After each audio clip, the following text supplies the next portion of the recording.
Cici nggak kelihatan mukanya tuh, lihat pepayanya segini gede nih dari kamera saya. Udah? Ya, kelihatan.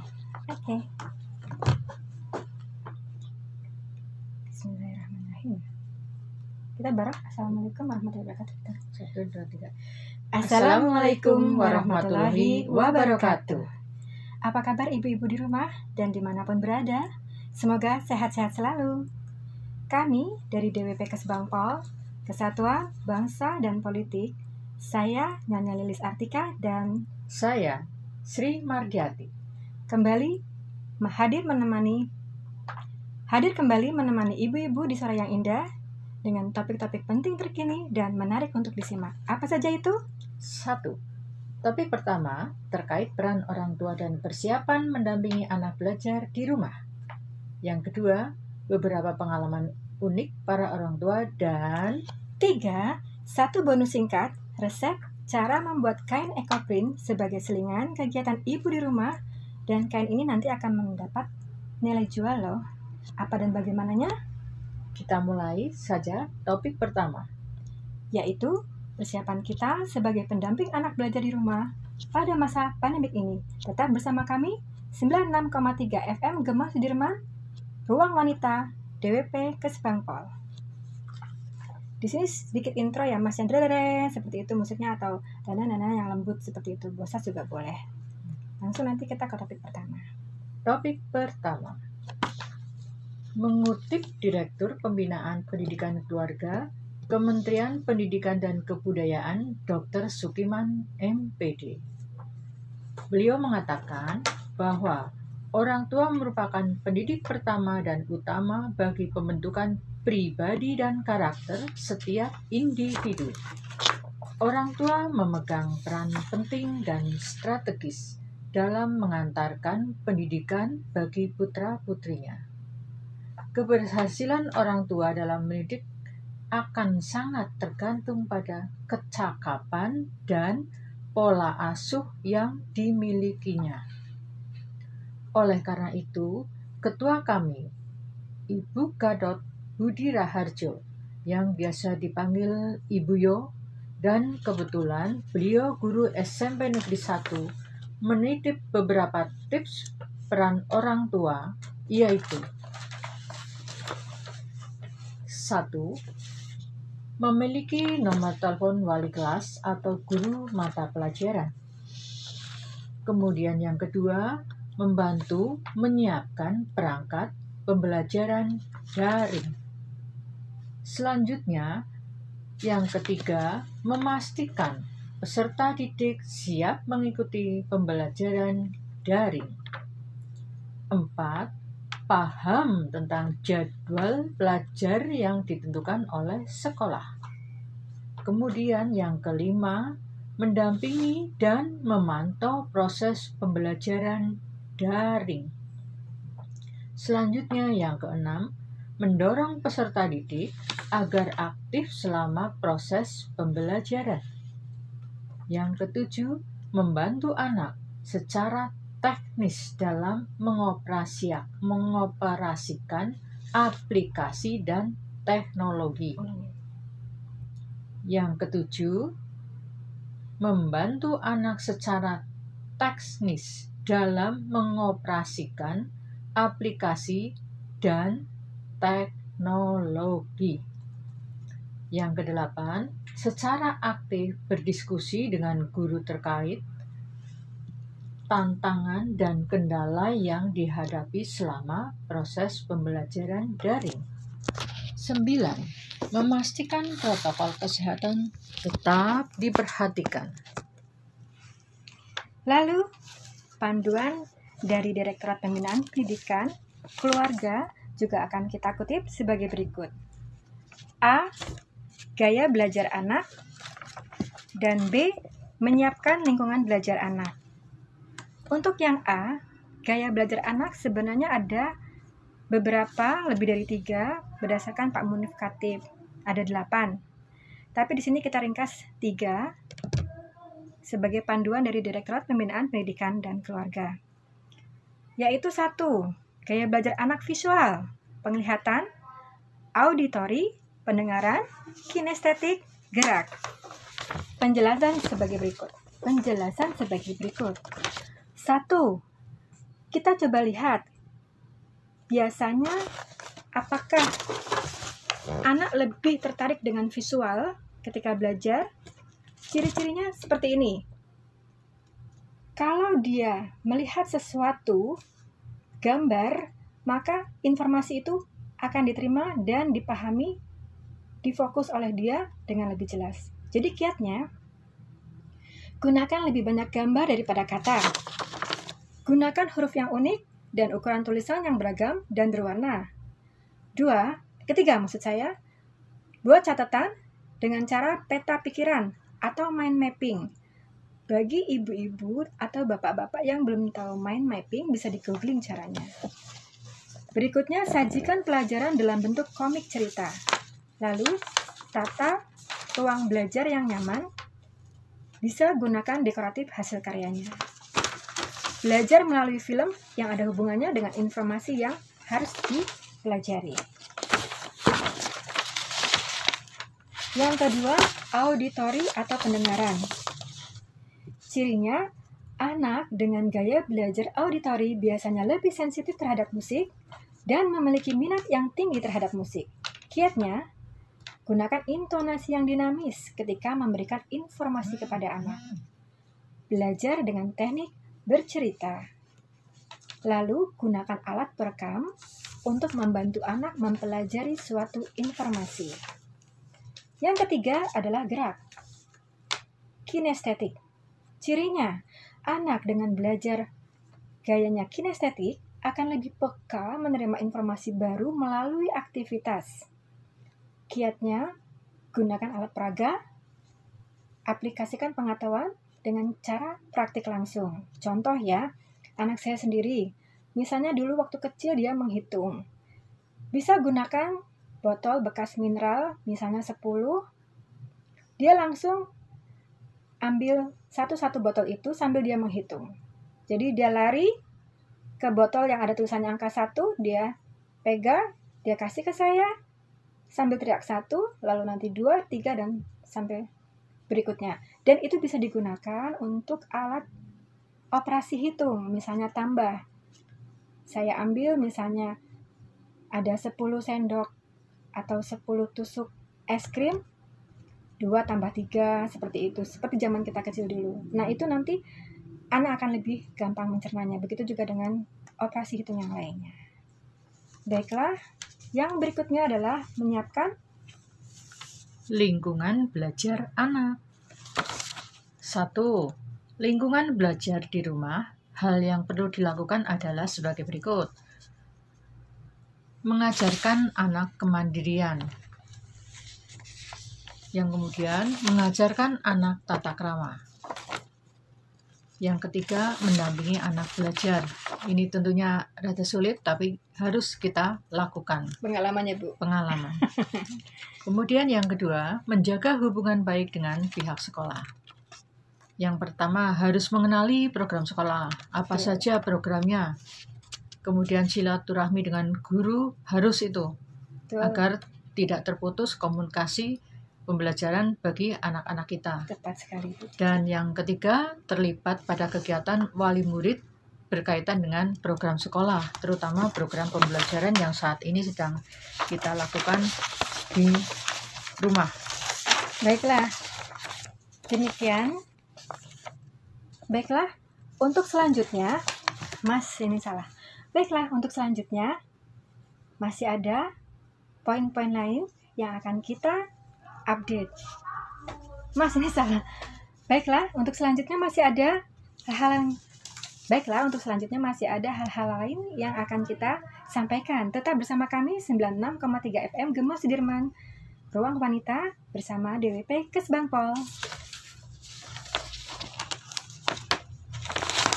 Betul sekali seperti yang Ibu Lilis Artika tadi sampaikan, bahwa kami telah menggali terutama dengan anggota Dharma Wanita Kesbangpol bagaimana kesan pesan mereka dalam mendidik anak di rumah, secara tidak langsung menggantikan bu guru yang di sekolahan biasa mengajar, jadi belajar di rumah dengan panduan tentu saja dari ibu guru semua. Kita keliling ya Bu Cici Iya, ya. keliling. Seharusnya sih wawancara dengan suara, tapi kondisi tidak memungkinkan sehingga kita lewat WA saja. Seperti contohnya Ibu Agus, kebetulan anak sudah lulus SMA dan yang kecil baru masuk TK, tapi belum mulai ajaran barunya. Jadi anaknya juga madan kesuh yang kecil karena sudah mau sekolah kok ternyata nggak jadi sampai ke sekolah, cuma sekali toh. Jadi Ibu Agus dan keluarganya pembelajaran sendiri di rumah dengan cara yang konvensional. Selanjutnya Ibu Asep. Ibu Asep bekerja dengan putrinya SD kelas 4. Hanya bisa mendampingi anak-anak saat malam. Kadang bagi kami orang tua ilmunya pas-pasan, amatlah sulit. Begitu menurut Ibu Asep. Suka kerepotan jika ada soal-soal yang butuh penjelasan lengkap. Beda jika pas di sekolah. Mungkin materinya sudah diterangkan, materinya dengan lebih jelas. Saran bila dibuat kelompok, 1 minggu dapat dibuat jadwal tatap muka 3 kali seminggu dengan lokasi 1 rumah terdekat bu guru datang. Dengan cara bu guru datang. Itu usulan dari Ibu Asep. Usulan dari Ibu Cici sendiri? Saya bacakan ya Bu. Oke, silakan. Nenek dari 2 cucu. Iya betul. Ikut mendampingi cucu belajar itu hebat. Habis pulang kerja ya Bu ya. Ya. Tapi akhirnya kesuh. Kesuh ya. Habis kesel pulang kerja masih mikir nyinau ini.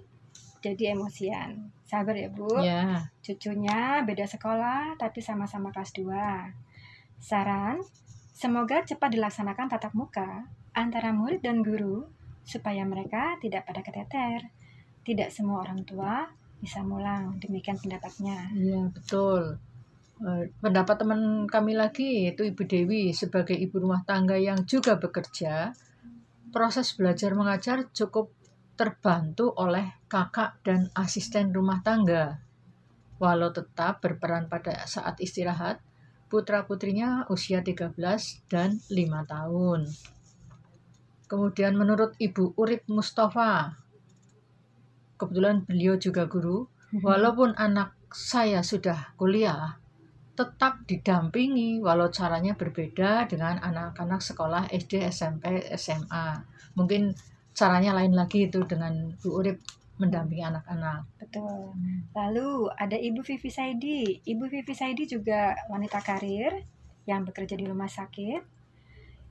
Beliau mengatakan sebenarnya cukup menyenangkan, meski harus saya akui, beliau katakan demikian, bahwa siswa terbebani dengan jumlah soal dan PR yang banyak. Berarti PR-nya buat Bu Vivi sendiri sebagai orang tua adalah membantu mengatur jadwal pelajaran anaknya. Dan siap ditanya kalau anak bertanya yang di pelajaran itu tidak bisa. Begitu. Dan satu lagi Ibu Widya Stuti juga bekerja di salah satu rumah sakit Purbalingga. Beliau mengatakan mendampingi anak belajar di rumah memang lebih repot. Namun semua demi kebaikan bersama. Kami menyediakan keperluan atau sarana yang dibutuhkan. Anak-anak kami tidak ada yang minta didampingi secara penuh. Hanya kadang perlu ditemani untuk diskusi. Kami hanya mengawasi, mengevaluasi belajar dan apa permasalahannya. Kalau anak enjoy ya sudah, kami tinggal memberikan dukungan. Kalau ada keluhan tentang gurunya, kami arahkan untuk menilai dari segi positif. Kalau kurang paham tentang pelajaran, kami sarankan berdiskusi dengan teman yang lebih dirasa pandai di kelasnya. Sedangkan Ibu Handayono berpendapat lain lagi. Anak-anak masih kebanyakan bermain daripada belajar. Tapi alhamdulillah putri kami, putri Bapak Ibu Handayono, sudah dapat membaca, menulis. Sedangkan pembelajaran secara kelompok terdiri dari 5 anak dan gurunya datang ke rumah. Itu mungkin sudah terjadi di SD-nya Ibu Handayono itu. Selanjutnya Ibu Tunjung, karena putranya masih bayi 9 bulan, jadi belum perlu pendampingan belajar dari rumah. Hanya perlu pendampingan pemberian ASI. begitu ya. Iya. Sedangkan bukan Mbak nanya Boleh. gimana Bu Lilis gimana gitu? Kalau Bu Lilis gimana sendiri? Kalau saya di rumah kalau saya sendiri di rumah awalnya memang anak-anak itu serasa liburan maha panjang, belajar tidak teratur, masih banyak HP-an, TV, lalu baca buku cerita. Tapi ke belakang sekarang ini mereka malah lebih giat belajar. Setiap pagi itu jam setengah 5 sudah sholat subuh, lalu nanti jam 7 sudah sarapan, jam 8 mereka sudah mulai di meja belajar. Karena apa? Ternyata cara belajar gurunya itu semua yang dikerjakan memang disetorkan ya. Tapi di situ kan ada daftar 1 sampai 23 atau sampai 1 sampai seabsennya anak itu ada nama-nama yang dicantum siapa-siapa saja yang sudah duluan mengerjakan tugas. Nah, di situ anak-anak saya merasa terchallenge, merasa tertantang untuk cepat mengerjakan tapi dengan benar gitu. Jadi saya yang memeriksanya sehingga anaknya senang ketika namanya tercantum duluan. Seperti itu. Mendampingi memantau ya Bu ya. Mendampingi memantau seperti itu. Jadi lebih aktif anak-anak sekarang untuk belajar. Iya, dan ibunya juga harus lebih aktif mendampingi. Sama-sama neneknya Iya, juga ya. Nama nenek-nenek juga. Selanjutnya Ibu ada satu bonus yang sangat bagus dari Ibu Lilis Artika yang akan disampaikan beliau. Monggo Ibu. Tapi tunggu yang satu ini tetap bersama kami 96,3 FM Gema Sudirman, Ruang Wanita dengan DWP Kesbangpol. Kok aku nggak sih? Enggak. Udah. Bonus.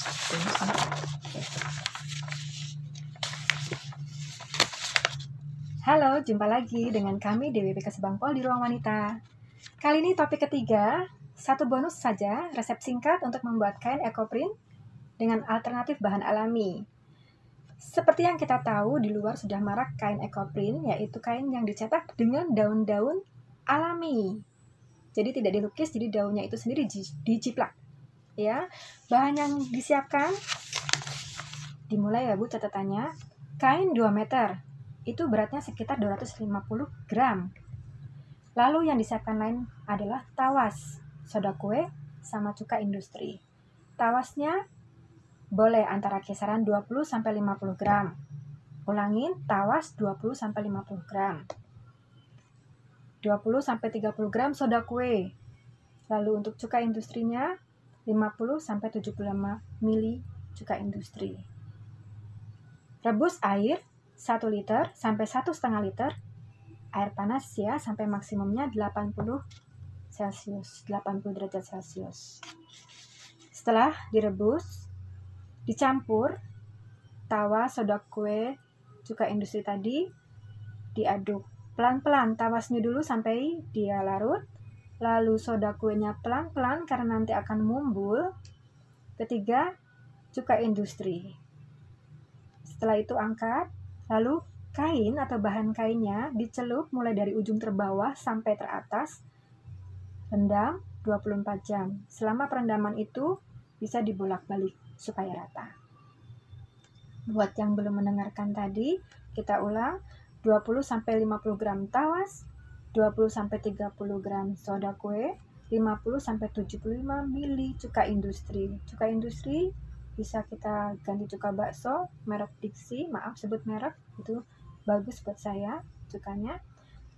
Rebus dalam air 1-1,5 liter, panasnya sampai maksimum 8 derajat Celcius. Pertama tawas dulu, larutkan, lalu soda kue pelan-pelan supaya tidak mumbul berbusa, baru cukanya.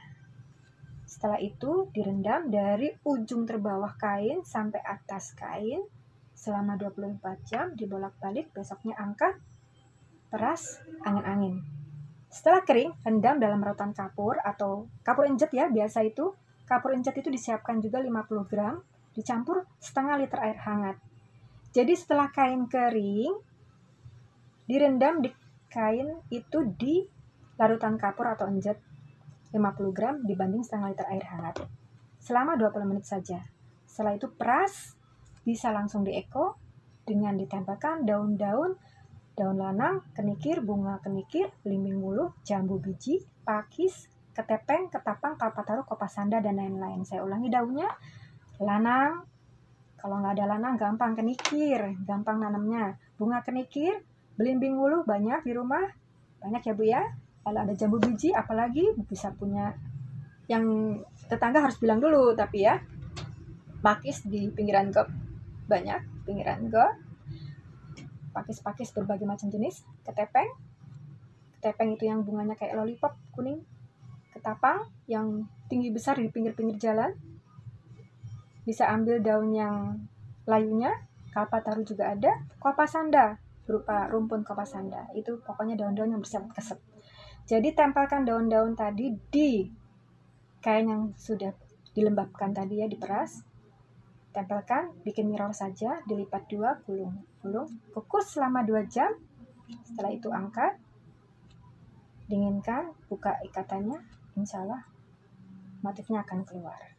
Begitu saja, nanti dikunci dengan larutan tawas lagi. Jadi setelah 7 hari kita diamkan, baru kita kunci warnanya dengan larutan tawas yang panas ya, kita celupkan. Sudah, terus nanti kita angkat, peras, sudah, insya Allah sudah bisa kita pakai baik sebagai apa itu gorden, apa itu bantalan kursi, bahkan baju. Begitu saja dari kami ya Bu Cici. Ya, terima kasih bonus yang telah diberikan Ibu Lilis Artika. Akhirnya kita undur diri. Baik ibu-ibu yang saya hormati, baik